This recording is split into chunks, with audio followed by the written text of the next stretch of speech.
شام اور لبنان کے درمیان ایک سلسلہ کوہ ہے۔ اس کی ایک شاخ شام میں چلی جاتی ہے۔ دمشق میں تقریباً 20 میل دور 2000 فٹ کی بلندی پر ایک درہ ہے جس کا نام ثنیۃ العقاب درہ عقاب ہے۔ اسے یہ نام خالد رضی اللہ تعالیٰ عنہ نے دیا تھا۔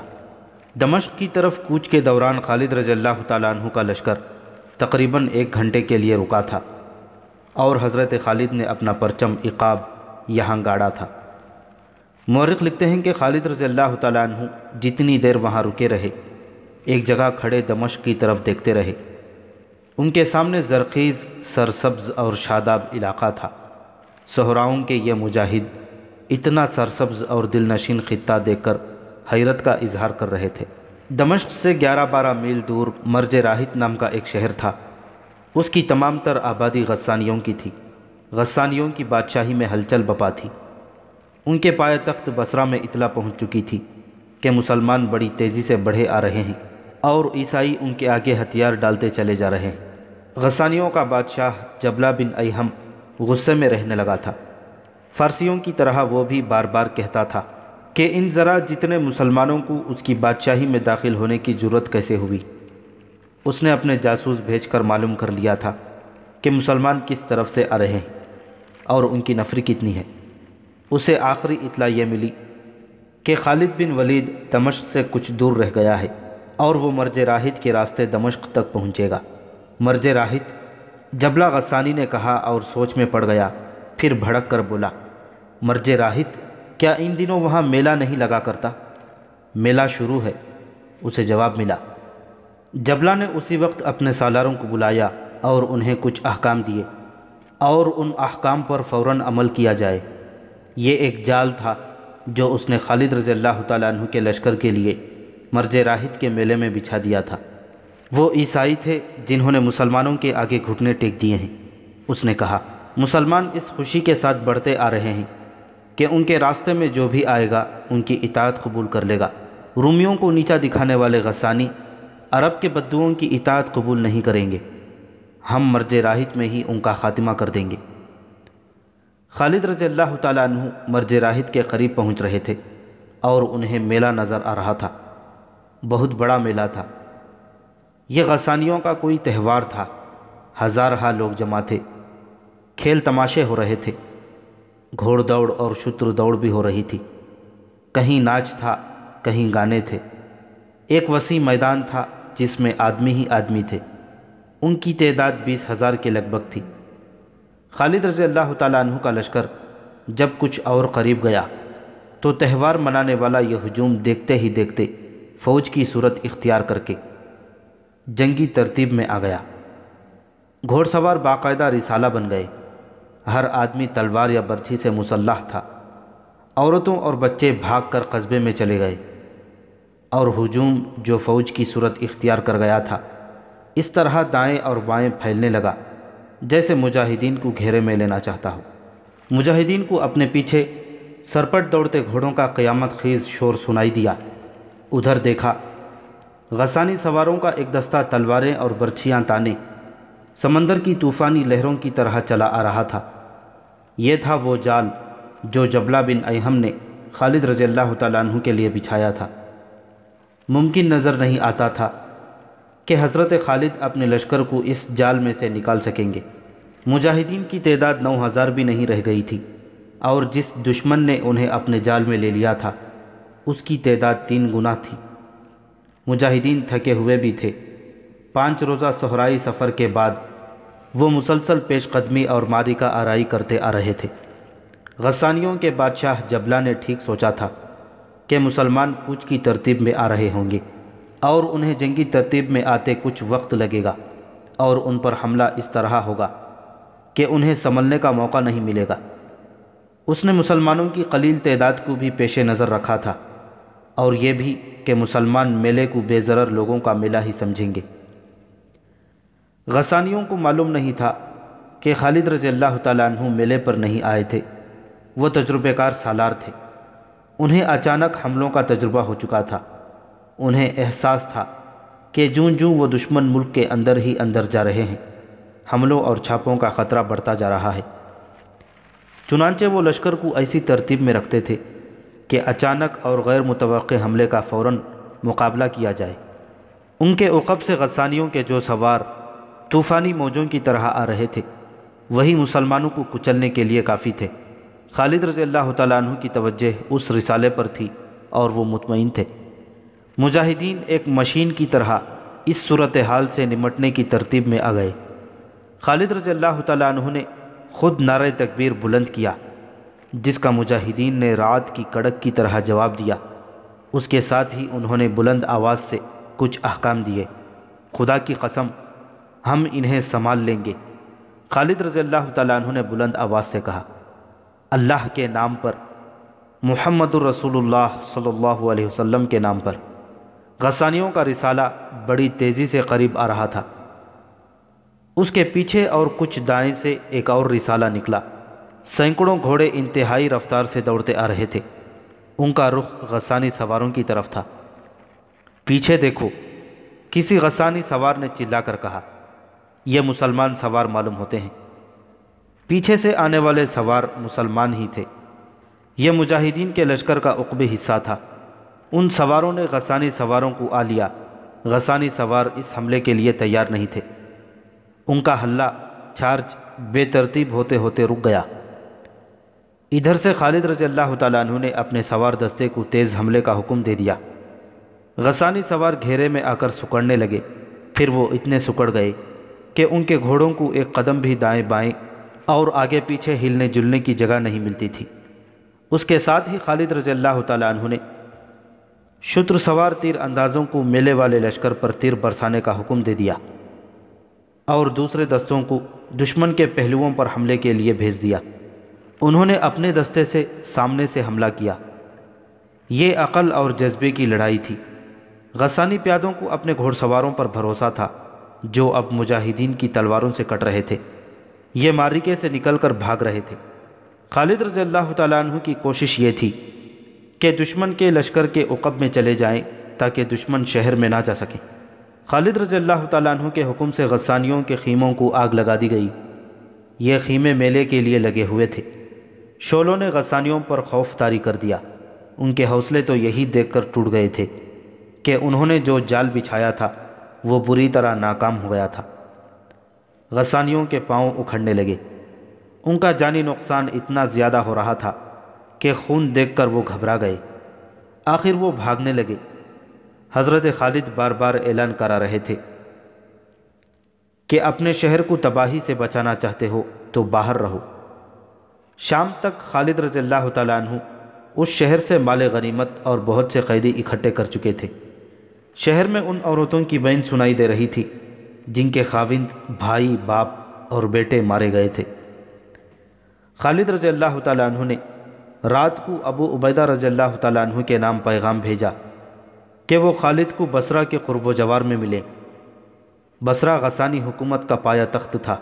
غسانی اور رومی مل کر بصرہ کے دفاع کا انتظام کر رہے تھے۔ مجاہدین کا بڑا ہی سخت امتحان ابھی باقی تھا۔ وہ جو محمد الرسول اللہ صلی اللہ علیہ وسلم کو اللہ کا بھیجا ہوا رسول نہیں مانتے تھے اور اللہ کو وحدہ لا شریک نہیں سمجھتے تھے، وہ ابھی تک جنگی طاقت کو افراد کی کمی بیشی اور ہتھیاروں کی برتری اور کمتری سے ناپ تول کر رہے تھے۔ حیران تو وہ ہوتے تھے کہ مسلمان کس طرح اور کس طاقت کے بلبوتے پر فتح حاصل کرتے آ رہے ہیں، لیکن اپنی فوجوں اور گھوڑوں کی افراد اور اپنے ہتھیاروں کی برتری کا ان کو ایسا گھمنڈ تھا کہ وہ سوچتے ہی نہیں تھے کہ انسان میں کوئی اور طاقت بھی ہو سکتی ہے، اور یہ طاقت عقیدے اور مذہب کی سچائی ہوتی ہے۔ غسانیوں کا بادشاہ جبلہ بن ایہم بصرہ میں اس خبر کا انتظار بڑی بے تابی سے کر رہا تھا کہ مرج راہت میں اس کا دھوکہ کامیاب رہا ہے اور مسلمانوں کو کاٹ دیا گیا ہے۔ اس نے فرض کر لیا تھا کہ مسلمانوں کو شکست دی جا چکی ہے۔ اسے آخری اطلاع یہ ملی تھی کہ مسلمانوں کے لیے میلے کی صورت میں پھندا تیار ہو چکا ہے اور مسلمان تیزی سے اس پھندے میں آ رہے ہیں۔ جبلہ کے طور اور انداز ہی بدل گئے تھے۔ گزشتہ رات اس نے اپنے ہاں جشن کا سماں بنا دیا تھا۔ شراب کے مٹکے خالی ہو گئے تھے۔ جبلہ بن ایہم شراب میں تیرتا اور نشے میں اڑتا جوان ہو گیا تھا۔ اس نے بڑھاپے کا مذاق اڑایا تھا۔ اس نے یہ بھی نہیں دیکھا تھا کہ اس کے حرم کی جوان عورتیں منمانی کر رہی ہیں اور ان میں سے بعض اس کی قید و بند سے آزاد ہو کر اپنی پسند کے آدمیوں کے ساتھ محل کے باغیچوں میں غائب ہو گئی ہیں۔ خود جبلہ کی بدمستی کا یہ عالم تھا کہ اس جشن میں نوشی میں ایک بڑی حسین اور نوجوان لڑکی اس کے سامنے سے گزری تو اس نے لپک کر لڑکی کو پکڑ لیا اور اسے اپنے بازوؤں میں جکڑ کر بیہودہ حرکتیں کرنے لگا۔ لڑکی اس کے بازوؤں سے آزاد ہونے کو تڑپنے لگی۔ تیری یہ جرأت! اس نے لڑکی کو الگ کر کے ایک جھٹکے سے اپنے سامنے کھڑا کیا اور بڑے سخت غصے میں بولا، کون ہے تو جو میرے جسم کو ناپسند کر رہی ہے؟ تیری بھانجی، لڑکی نے روتے ہوئے چلا کر کہا، تیرے باپ کی بیٹی۔ جبلہ بن ایہم نے بڑی زور سے قہقہا لگایا۔ فتح کی خوشی کا نشہ شراب کے نشے سے تیز ہوتا ہے، جبلہ نے کہا۔ اس کی آواز لڑکھڑا رہی تھی۔ کل جب مجھے خبر ملے گی کہ مسلمانوں کو کچل دیا گیا ہے اور ان میں سے کوئی بھی بھاگ نہیں سکا تو میری حالت اور زیادہ بری ہو جائے گی۔ اس کی بھانجی روتی ہوئی جشن سے نکل گئی۔ پھر وہ وقت آیا جب وہ مسلمانوں پر اپنی فتح کی خبر کا منتظر تھا۔ اب تک خبر آ جانی چاہیے تھی۔ وہ باغ میں جا بیٹھا تھا۔ ایک جوان سال خادمہ تشتری میں شراب کی سراہی اور پیالہ رکھے اس کی طرف جا رہی تھی۔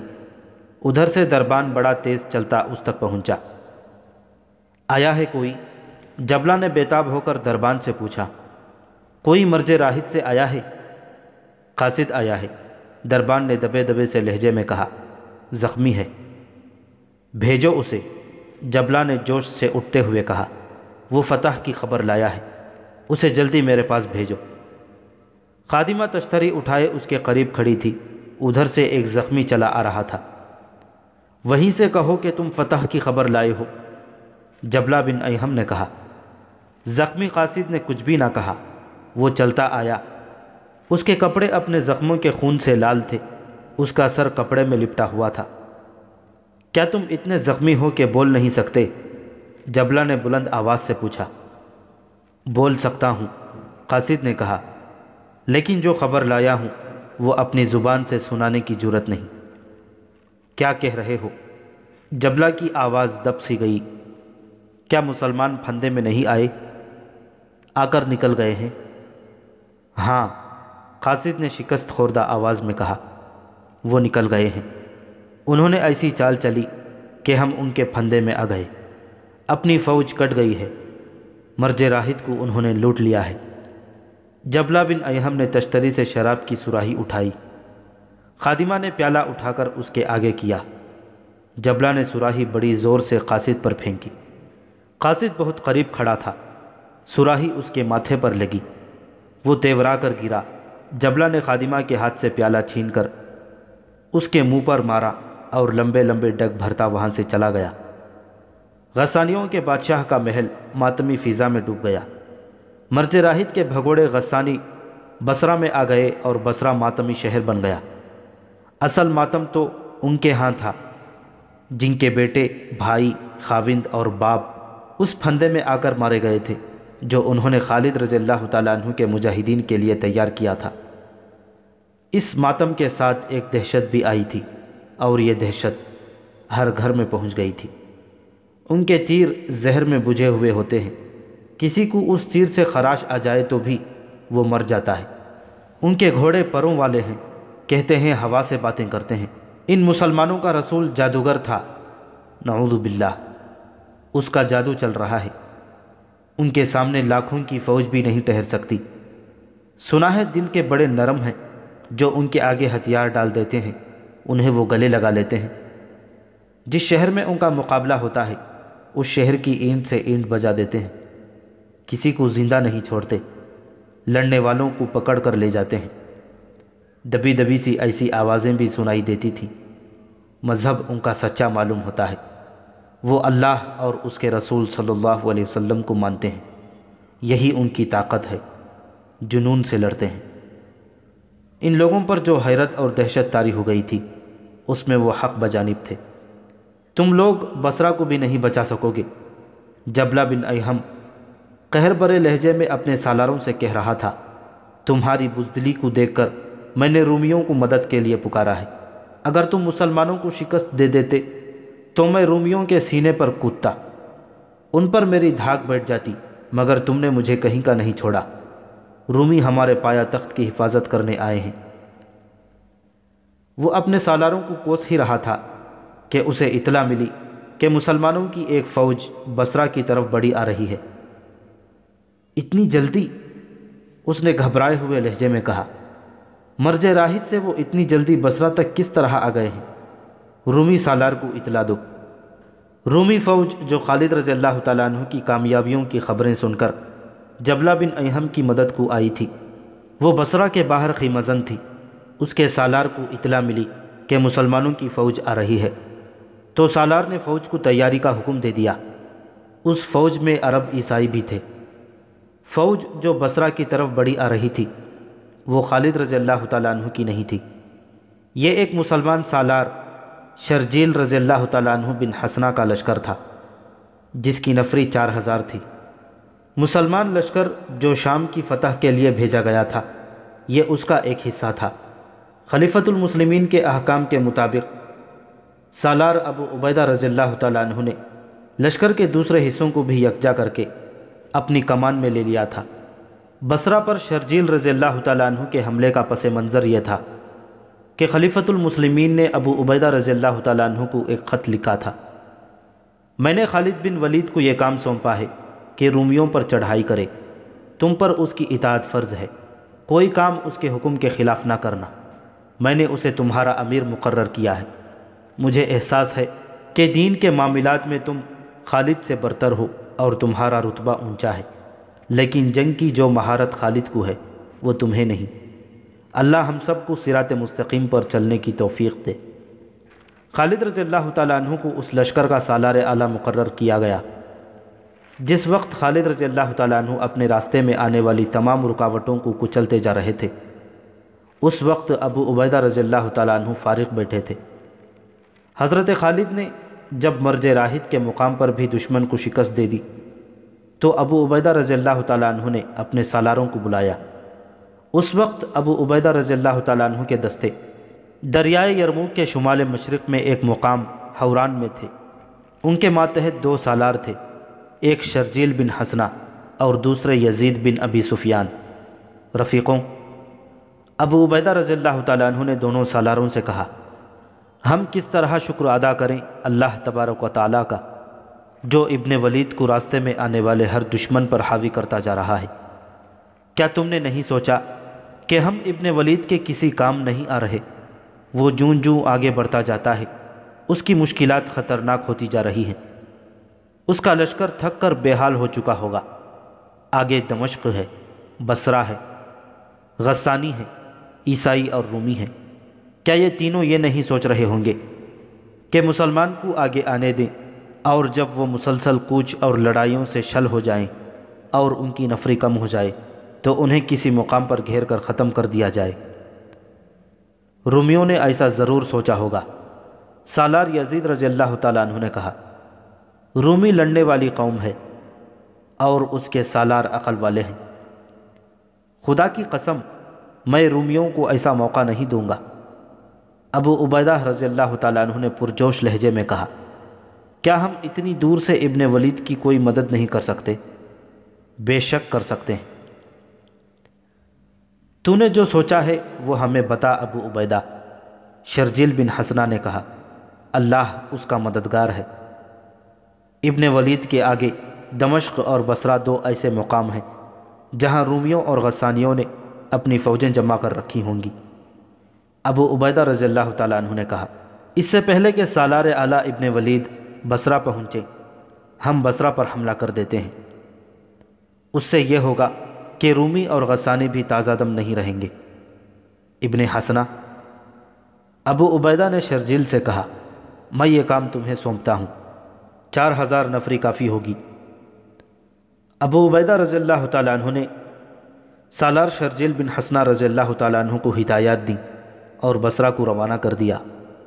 اس وقت خالد رضی اللہ تعالیٰ عنہ مرج راہد سے فارغ ہو چکے تھے اور انہوں نے ابو عبیدہ کے نام یہ پیغام دے کر قاصد کو روانہ کر دیا تھا، کہ ابو عبیدہ اپنے دستوں کے ساتھ انہیں بصرہ کے قریب کہیں ملے۔ خالد رضی اللہ تعالیٰ عنہ نے مرج راہد کے قصبے کے باہر 2-4 روز قیام کیا تھا۔ شرجیل 4000 مجاہدین کے ساتھ بصرہ پہنچ گئے۔ رومی بصرہ کے باہر خیمہ تھے۔ وہ سمجھے کہ یہ خالد رضی اللہ تعالیٰ عنہ کی فوج ہے۔ ان کے جاسوسوں نے انہیں بتایا کہ اس فوج کا سالار کوئی اور ہے۔ مورخ لکھتے ہیں کہ اس رومی فوج کے سالار یہ سمجھے کہ مسلمانوں کی فوج کا ہراول ہے اور پوری فوج پیچھے آ رہی ہے۔ وہ مان نہیں سکتے تھے کہ اتنی فوج اتنے بڑے لشکر کو محاصرے میں لینے آئی ہوگی۔ رومی فوج جس کی تعداد 12000 تھی قلعے کے اندر چلی گئی۔ بصرہ قلعہ بند شہر تھا۔ شرجیل رضی اللہ تعالیٰ عنہ نے قلعے کے قریب مغرب کی طرف کیمپ کیا اور اپنے لشکر کو کئی دستوں میں تقسیم کر کے قلعے کے ہر طرف متعین کیا۔ 2 دن گزر گئے۔ رومی اور غسانی قلعے کی دیواروں کے اوپر سے مسلمانوں کو دیکھتے رہے۔ شرجیل رضی اللہ تعالیٰ عنہ نے قلعے کے ارد گرد کچھ نہ کچھ حرکت جاری رکھی۔ دشمن قلعے سے دور دور بھی دیکھتا تھا۔ اسے توقع تھی کہ مسلمانوں کی پوری فوج آ رہی ہے۔ اسے اب اپنے جاسوسوں کے ذریعے کوئی خبر نہیں مل سکتی تھی کیونکہ قلعہ محاصرے میں تھا۔ سالار شرجیل بن حسنہ رضی اللہ تعالیٰ عنہ کے متعلق یہ بتانا ضروری ہے کہ وہ رسول اکرم صلی اللہ علیہ وسلم کے قریبی صحابی تھے۔ جو صحابہ اکرام وحی لکھتے تھے ان میں شرجیل رضی اللہ تعالیٰ عنہ خاص طور پر قابل ذکر ہیں۔ اسی حوالے سے انہیں کاتب رسول صلی اللہ علیہ وسلم کہا جاتا تھا۔ شرجیل رضی اللہ تعالیٰ عنہ کا زہد و تقویٰ تو مشہور تھا ہی، وہ فن حرب و ضرب اور میدان جنگ میں قیادت کی مہارت رکھتے تھے اور کہا کرتے تھے کہ انہوں نے یہ فن خالد رضی اللہ تعالیٰ عنہ سے یمامہ کی جنگ میں پھر آتش پرستوں کے خلاف لڑائیوں میں سیکھا ہے۔ محاصرہ بصرہ کے وقت ان کی عمر 70 سال سے کچھ ہی کم تھی۔ جذبے اور جوش و خروش کے لحاظ سے وہ جوان تھے اور ان کی شہ سواری اور تیغ زنی جوانوں جیسی تھی۔ محاصرے کا 3را دن تھا۔ رومیوں کو یقین ہو گیا کہ مسلمانوں کی نفری اتنی ہی ہے جس نے محاصرہ کر رکھا ہے۔ اگر مزید فوج نے آنا ہوتا تو اب تک آ چکی ہوتی۔ چنانچہ انہوں نے اپنی 12000 نفری کی فوج باہر نکال لی۔ نفری کی افراد کے بل پر وہ ایسی دلیرانہ کارروائی کر سکتے تھے۔ مسلمان کل 4000 تھے۔ شرجیل رضی اللہ تعالیٰ عنہ نے بڑی تیزی سے اپنے دستوں کو اکٹھا کر کے جنگی ترتیب میں کر لیا۔ اس طرح دونوں فوجیں آمنے سامنے آ گئیں۔ اے رومیوں، شرجیل رضی اللہ تعالیٰ عنہ نے آگے آ کر بلند آواز سے کہا، خدا کی قسم ہم بھاگنے کے لیے نہیں آئے۔ اپنی پہلی شکستوں کو یاد کرو۔ تم ہر میدان میں ہم سے زیادہ تھے۔ خون خرابے سے تم بچتے کیوں نہیں؟ ہماری شرطیں سن لو اور اپنے شہر اور اپنی آبادی کو تباہی سے بچا لو۔ ہم شکست کھانے کے لیے باہر نہیں آئے۔ رومی سالار نے آگے آ کر کہا، واپس چلے جاؤ اور زندہ رہو۔ وہ کوئی اور تھے جنہوں نے تم سے شکستیں کھائی ہیں۔ خدا کی قسم ہم لڑائی سے منہ نہیں موڑیں گے۔ شرجیل بن حسنہ رضی اللہ تعالیٰ عنہ نے اعلان کیا، لیکن تمہیں ایک موقع دیں گے کہ سوچ لو، آگے آؤ اور ہماری شرطیں سن لو۔ مکالموں اور للکار کا تبادلہ ہوا اور رومی سالاروں نے شرائط پر بات چیت کرنے کا فیصلہ کر لیا۔ ان کا سپہ سالار آگے گیا، ادھر سے شرجیل رضی اللہ تعالیٰ عنہ آگے گئے۔ بول اے مسلمان سالار، رومی سالار نے کہا، اپنی شرائط بتا۔ اسلام قبول کر لو۔ شرجیل رضی اللہ تعالیٰ عنہ نے کہا، یہ منظور نہیں تو جزیہ ادا کرو، یہ بھی منظور نہیں تو لڑائی کے لیے تیار ہو جاؤ۔ ہم اپنا مذہب نہیں چھوڑیں گے۔ رومی سالار نے کہا، اور ہم جزیہ نہیں دیں گے، لڑائی کے لیے ہم تیار ہیں۔ اس کے ساتھ ہی رومی سالاروں نے مسلمانوں پر حملے کا حکم دے دیا۔ رومیوں کی تعداد 3 گنا تھی۔ شرجیل رضی اللہ تعالیٰ عنہ نے اپنے 4000 مجاہدین کو جنگی ترتیب میں صف آرا کر رکھا تھا۔ انہیں اپنی نفری کی قلت کا بھی احساس تھا۔ انہوں نے اپنے دونوں پہلوؤں کو پھیلا دیا تھا تاکہ دشمن گھیرے میں نہ لے سکے۔ رومی جنگجو تھے اور ان کے سالار تجربے کار تھے۔ وہ مسلمانوں کو گھیرے میں لینے کی ہی کوشش کر رہے تھے۔ لڑائی گھمسان کی تھی۔ شرجیل رضی اللہ تعالیٰ عنہ قاصدوں کو دائیں بائیں دوڑا رہے تھے اور مجاہدین کو للکار بھی رہے تھے۔ مجاہدین اپنی روایات کے مطابق بے جگری سے لڑ رہے تھے، لیکن رومی 12,000 تھے۔ ان کے سالار انہیں دائیں بائیں پھیلاتے جا رہے تھے۔ شرجیل رضی اللہ تعالیٰ عنہ نے اپنے دائیں اور بائیں دیکھا تو انہیں اپنے دستوں کی صورتحال بڑی تشویشناک دکھائی دی۔ ایسی صورتحال پسپائی کا مطالبہ کیا کرتی ہے، لیکن شرجیل رضی اللہ تعالیٰ عنہ کی للکار پر مجاہدین کا جوش اور جذبہ بڑھ گیا۔ وہ پسپائی کے نام سے واقف تھے، ان پر جنونی کیفیت طاری تھی، اور 4-5 گھنٹے گزر گئے۔ پھر وہ صورت پیدا ہو ہی گئی جس سے شرجیل رضی اللہ تعالیٰ عنہ بچنے کی کوشش کر رہے تھے۔ دشمن کے پہلو پھیل کر مسلمانوں کے پہلوؤں سے آگے نکل گئے تھے۔ اندر کی طرف نہیں سکڑنا۔ شرجیل رضی اللہ تعالیٰ عنہ نے اپنے دونوں پہلوؤں کے کمانڈروں کو پیغام بھیجے، باہر کی طرف ہونے کی کوشش کرو۔ شرجیل رضی اللہ تعالیٰ عنہ کی چالیں بیکار ہونے لگیں۔ بے شک مسلمانوں کا جذبہ رومیوں کی نسبت زیادہ تھا، لیکن رومی تعداد میں اتنے زیادہ تھے کہ مسلمانوں پر غالب آ سکتے تھے۔ اللہ کے پرستاروں، شرجیل رضی اللہ تعالیٰ عنہ نے للکار کر کہا، فتح یا موت، فتح یا موت، فتح یا موت۔ اللہ سے مدد مانگو، اللہ کی راہ میں جانیں دے دو، اللہ کی مدد آئے گی۔ مسلمانوں کے لیے یہ زندگی اور موت کا معرکہ بن گیا تھا۔ شرجیل رضی اللہ تعالیٰ عنہ کی پکار اور للکار پر مجاہدین نے بلند آواز سے کلمہ طیبہ کا ورد شروع کر دیا، جس سے انہیں تقویت ملی، لیکن رومی ان پر حاوی ہو گئے تھے۔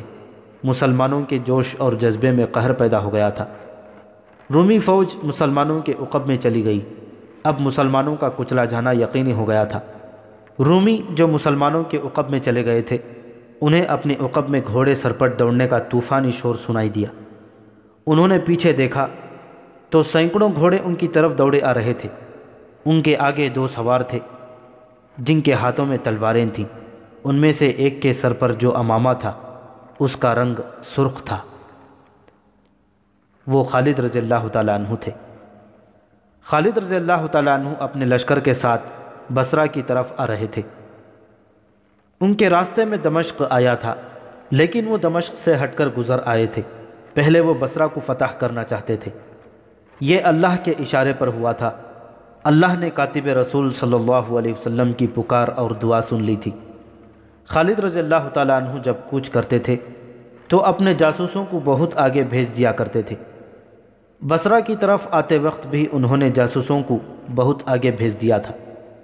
خالد رضی اللہ تعالیٰ عنہ بصرہ سے تقریباً 1 میل دور تھے جب ان کا ایک شتر سوار جاسوس اونٹ کو بہت تیز دوڑاتا واپس خالد رضی اللہ تعالیٰ عنہ کے پاس گیا اور انہیں بتایا کہ مسلمانوں کا کوئی لشکر بصرہ کے باہر رومیوں کے گھیرے میں آ رہا ہے۔ کون ہے وہ سالار؟ خالد رضی اللہ تعالیٰ عنہ نے کہا، اور سوار دستوں کو ایڑ لگانے اور برچیاں اور تلواریں نکال لینے کا حکم دے دیا۔ حضرت خالد کے ساتھ جو دوسرا سوار گھوڑ سواروں کے آگے آگے آ رہا تھا، وہ خلیفۃ المسلمین حضرت ابوبکر صدیق رضی اللہ تعالیٰ عنہ کا بیٹا عبد الرحمن تھا۔ اس نے اللہ اکبر کا نعرہ لگایا۔ رومیوں نے مقابلے کی نہ سوچی۔ ان کے سالاروں نے تیزی دکھائی، اپنے پہلوؤں کے دستوں کو پیچھے ہٹا لیا اور اپنے تمام دستوں کو قلعے کے اندر لے گئے۔ ان کا مسلمانوں کی تلواروں سے کٹ جانا یقینی تھا۔ قلعے میں داخل ہوتے ہوتے مسلمانوں نے ان کا تعاقب کیا اور کئی رومیوں کو ختم کر دیا۔ قلعے کے دروازے بند ہو گئے۔ خالد رضی اللہ تعالیٰ عنہ غصے میں تھے۔ انہوں نے ایک حکم یہ دیا تھا کہ زخمیوں اور لاشوں کو سنبھالو، اور دوسرا حکم یہ کہ تمام لشکر اکٹھا کیا جائے۔ انہوں نے سالار شرجیل رضی اللہ تعالیٰ عنہ کو بلایا۔ ولید کے بیٹے شرجیل رضی اللہ تعالیٰ عنہ نے آتے ہی خالد رضی اللہ تعالیٰ عنہ سے کہا، خدا کی قسم تو اللہ کی تلوار ہے، تو اللہ کی مدد بن کر آیا ہے، لیکن تو نے یہ کیا کیا ابن حسنہ؟ خالد رضی اللہ تعالیٰ عنہ نے غصے سے کہا، کیا تو نہیں جانتا تھا کہ یہ قصبہ دشمن کا مضبوط قلعہ ہے اور یہاں بے شمار فوج ہوگی؟ کیا اتنی تھوڑی نفری سے تو یہ قلعہ سر کر سکتا تھا؟ میں نے ابو عبیدہ رضی اللہ تعالیٰ عنہ کے حکم کی تعمیل کی ہے ابن ولید۔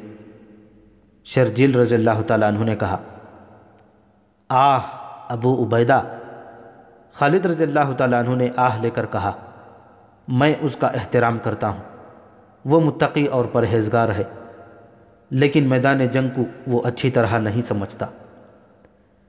مورخ واقدی لکھتا ہے کہ ابو عبیدہ رضی اللہ تعالیٰ عنہ کو سب، خصوصاً خالد رضی اللہ تعالیٰ عنہ، بزرگ و برتر سمجھتے تھے، لیکن جس نوعیت کی لڑائیاں لڑی جا رہی تھیں ان کے لیے ابو عبیدہ رضی اللہ تعالیٰ عنہ موضوع نہیں تھے، لیکن جہاں نفری کی کمی تھی وہاں سالاروں کی بھی کمی تھی۔ بہرحال مورخ لکھتے ہیں کہ ابو عبیدہ رضی اللہ تعالیٰ عنہ جذبے اور حوصلے میں کسی سے پیچھے